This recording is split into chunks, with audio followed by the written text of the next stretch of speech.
Online food సర్వీసులు ఆరంభమైనప్పటి నుంచి 90% ప్రజలు నగరాల్లో వాటి వైపే మొగ్గు చూపుతూ ఉన్నారు. వాటిలో కూడా అనేక రకాలైన వంటకాలు అందుబాటులో ఉంటాయి కాబట్టి వాటిని ఆర్డర్ చేస్తూ ఇంటి వద్దనే ఉండి చక్కగా తిని ఎంజాయ్ చేస్తున్నారు. గత కొన్ని సంవత్సరాలుగా చూసుకుంటే ఇష్టమైన వంటకంగా బిర్యానీ ఉండేది. ఎక్కువ మంది బిర్యానీని ఇష్టపడేవాళ్ళు, బిర్యానీని ఆర్డర్ ఇచ్చేవారు. తాజాగా స్విగ్గీ సంస్థ తెలిపిన వివరాల ప్రకారం చూస్తే చాలా మంది ప్రజల ఆహారపు అలవాట్లు మారుతున్నాయి. మాంసాహారం నుంచి ఇటు శాకాహారానికి పెరుగుతూ ఉన్నారు. ఆర్డర్లు కూడా శాకాహారంపై ఎక్కువగా వస్తున్నాయి.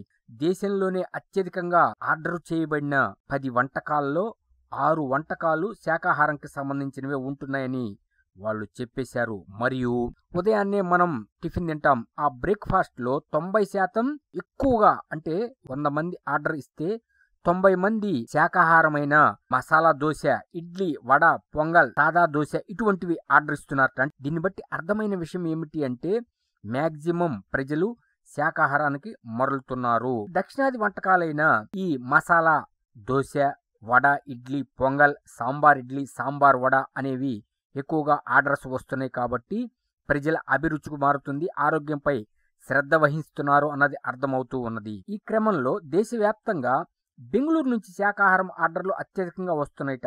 బెంగళూరు నుంచి వచ్చే ప్రతి 3 ఆర్డర్స్ లో ఒక శాకాహారం ఆర్డర్ ఉంటుందిట.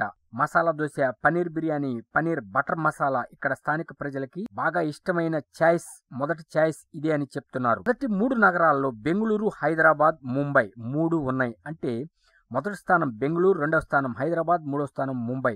ఈ విధంగా శాకాహార ఆర్డర్లు ఎక్కువైపోతున్నాయి. ఫ్యూచర్ లో ఈ శాకాహార ఆర్డర్లు ఎక్కువ అవుతాయని కూడా తెలుస్తుంది దీన్ని బట్టి చూస్తే.